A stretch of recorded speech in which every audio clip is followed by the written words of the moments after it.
Centre for policy dialogue সিপিডির সম্মানীয় ফেলো দেবপ্রিয় ভট্টাচার্য, তিনি এই সরকারের অন্তর্বর্তী সরকারের এটি কমিটির দায়িত্ব ছিলেন, অর্থাৎ দুর্নীতি অনিয়মের শ্বেতপত্র প্রকাশের তিনি দায়িত্বে ছিলেন। তিনি বলছেন যে অন্তর্বর্তী সরকারের অযোগ্যতা বা অদক্ষতার কারণে এই ভ্যাট সহ নানান বিষয়ে জনগণ কষ্ট পাচ্ছে, জনগণ ভোগান্তির মধ্যে পড়ছে। সরকারের অদক্ষতা বা কি দেখেন আপনি? প্রথমত হচ্ছে আগের যেটা ফলো আপ সেটাই বলছি, ওইটা বললে এটা উত্তর হয়ে যাবে আর কি। দেখেন যে সরকার আসলে কি করতে পারতো এখানে। প্রথম যেটা করতে পারতো সেটা হচ্ছে যে বাড়ানোর আগের এক্সিস্টিং যে কাঠামো আছে সেখানে আমাদেরকে ভ্যাট সংশ্লিষ্ট কর্মকর্তারা বলেছেন বাংলাদেশের ভ্যাট পটেনশিয়াল 5 লক্ষ কোটি টাকার উপরে। সেখানে দেখেন আমার টোটাল রেভিনিউ কালেকশন হয় ট্যাক্স ভ্যাট মিলায় হচ্ছে 3,25,000 কোটি টাকা। তার ভিতরে প্রায় 2 লক্ষ কোটি টাকা হচ্ছে ভ্যাট থেকে আসে, প্রায় 50%। তো আমি বর্তমানে যে আমার এক্সিস্টিং কাঠামোতে যে 5 লক্ষ কোটি টাকার ভ্যাট পটেনশিয়াল আছে, আমি এইটাকে কেন এক্সপ্লোর করলাম না? এটা করলেই তো আমার যে ঘাটতি আছে সেই ঘাটতি মিটে যায়। দ্বিতীয়ত হচ্ছে আগের সরকার বলেছিল যে তারা ভ্যাট কালেকশনের জন্য 10,000 অটোমেটেড মেশিন দিবে, তারা 2,500 মেশিনও দিতে পারে নাই। 10,000 মেশিনের টাকা তারা লুটপাট করে খেয়ে ফেলেছে। তাহলে ভ্যাটটা আপনি কালেকশন যে করবেন সেই প্রসেসটাও আপনি ডেভেলপ করতে পারেন নাই। এখন প্রশ্ন হচ্ছে যে আপনি যদি এখান থেকে ভ্যাটের পরিমাণ বাড়ানো, পার্সেন্টেজ বাড়বে, এতে কিন্তু আপনার আয়টা বাড়ছে না, আদায়টা বাড়ছে না। কারণ আদায় যাদেরকে দিয়ে করবেন, এই যে highly corrupt VAT officials, highly corrupt একটা লয়ার এবং অ্যাকাউন্টেন্টদের সিন্ডিকেট আছে সেগুনবাগিচা কেন্দ্রিক এবং এনবিআর কেন্দ্রিক, তাদের থেকে তো আপনি এইটার ফাইলগুলো মুক্ত করতে পারছেন না। আপনার মেশিনারি নাই, আপনার পুরো সিস্টেম নেটওয়ার্ক যেটা করবেন মডার্নাইজ করা সেটা আপনি করেন নাই। তাহলে সরকার যদি গুড ফেইথেও করে থাকে সে তো টাকা আদায় করতে পারবে না।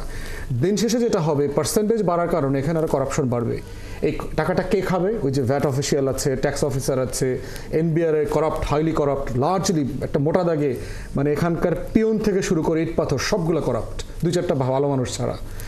এইটাকে যদি আপনি সিস্টেমে না আনতে পারেন, আপনি পার্সেন্টেজ আদায় করতে পারবেন না। সরকারের অর্থাৎ কর আদায়ের যে লক্ষ্যমাত্রা সেটা কোনোভাবে পূরণ হবে না সেখানে। আর দ্বিতীয়ত যেটা করা দরকার বলছি সেটা হচ্ছে আমার কস্ট, রাষ্ট্র পরিচালনার কস্ট ডাউনসাইজ করা দরকার, ব্যয় সংকোচন করা দরকার। দেখেন অ্যাট এ টাইম আপনি যখন এই ভ্যাটের উপরে এটা আদায়ের একটা ধার্য দিলেন প্রায় 65টা পণ্য সার্ভিসের উপরে, ঠিক একই 2 দিন 1 দিনের ব্যবধানে আপনি ট্রাকে যে টিসিবির পণ্য বিক্রি হয় গরিব মানুষের জন্য, সেই মানুষগুলোর উপরে আবার এই পণ্য বিক্রিটা বন্ধ করে দিলেন, ট্রাক সার্ভিসটা বন্ধ করে দিলেন। উল্টা দিকে দেখলাম সরকারি কর্মকর্তা কর্মচারীদের মহার্ঘ ভাতার জন্য 7,500 কোটি টাকা বাজেট করছেন। তাহলে আপনি ভ্যাট থেকে 12,000 কোটি টাকা এক্সট্রা আদায়ের উদ্যোগ নিচ্ছেন, তা আপনি এটা ব্যয় সংকোচনটা কোথায় করলেন? আমলাদের ক্ষেত্রে করলেন না, যারা ঝড়ে বৃষ্টিতে রোদে 6 ঘন্টা দাঁড়ায় থেকে 1,500 টাকার পণ্য কেনে, তাকে আপনি গলায় পা দিলেন। তাহলে রাষ্ট্রে যে এই যে দেবপ্রিয় আজকে যেটা বলেছে যে সরকার গুড ফেইথে একটা জিনিস করবার চেষ্টা করছে কিন্তু তাকে ব্যাডলি অ্যাডভাইস করছে, আমলারা অ্যাডভাইসই করছে, ব্যাডলি অ্যাডভাইস করছে যে কোনটা করা দরকার। আপনি গরিব মানুষের ট্রাকে চাল ডাল কেনা বন্ধ করে দেবেন, না আপনি সচিবের গাড়ির মেনটেন্যান্সের জন্য যে প্রতি মাসে 50,000 টাকা দেন সেই টাকাটা বন্ধ করবেন? তো আমরা বলছি যে সরকারকে ডাউনসাইজ করতে হবে, আমার ব্যয় সংকোচন করতে হবে, অস্টারিটি দরকার। আমি এক লাইনে আপনার কাছে জানতে চাই যে অন্তর্বর্তী সরকার তো গণমানুষের সমর্থনের সরকার, এবং আপনারা বারবার বলছেন যে প্রশাসনের মধ্যে এখনো ভূত আছে, এখনো সেই দোসর আছে। সেই প্রশাসন প্রীতি যেটি আওয়ামী লীগ প্রশাসনের উপর নির্ভর করেই ক্ষমতায় ছিল 15.5 বছর ভোট ছাড়া, অন্তর্বর্তী সরকারও তো সেই একই রকম যে প্রশাসনে কর্মরতদের ফেভার করছে এক ধরনের জনগণকে বাদ দিয়ে বা জনগণের উপর কর চাপিয়ে। কি বলবেন? আপনি এক লাইনে জানতে চেয়েছেন উত্তর, কিন্তু প্রশ্নটা হয়ে গেছে আপনার 3 লাইনে।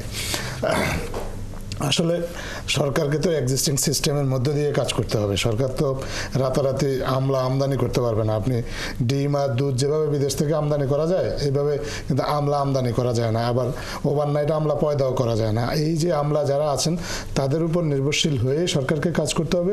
হ্যাঁ, ফুয়াদ ভাই যে কথাটা বলেছেন সেটা হচ্ছে যে যদি কেউ ব্যাডলি সরকারকে অ্যাডভাইস করে, সরকারকে মিসগাইড করে, তাহলে যারা সরকারের নীতি নির্ধারক আছেন অবশ্যই তারা সেটা খুঁজে বের করবেন এবং সরকারকে যদি কারো অসৎ উদ্দেশ্য সাধনের কারণে বা কেউ যদি অসৎ উদ্দেশ্যে সরকারকে বিভ্রান্ত করে, অবশ্যই সরকারের যারা দায়িত্বশীল আছেন অর্থাৎ সরকারকে যদি বিপদে ফেলানোর জন্য, অজনপ্রিয় করার জন্য কোনো সরকারি কর্মকর্তা, বিভিন্ন দপ্তরের মানুষ যদি কোনো সিদ্ধান্ত দেয় বা সরকারকে পরামর্শ দেয়, সরকার নিশ্চয়ই সেটি আমলে নিয়ে তাদের বিরুদ্ধে ব্যবস্থা নেওয়া সহ যে কোনো ধরনের সিদ্ধান্ত পরিবর্তন। কিছু জিনিস আমরা দেখতেও পাচ্ছি ইতিমধ্যে, আজাদ ভাই হয়তো বলবেন।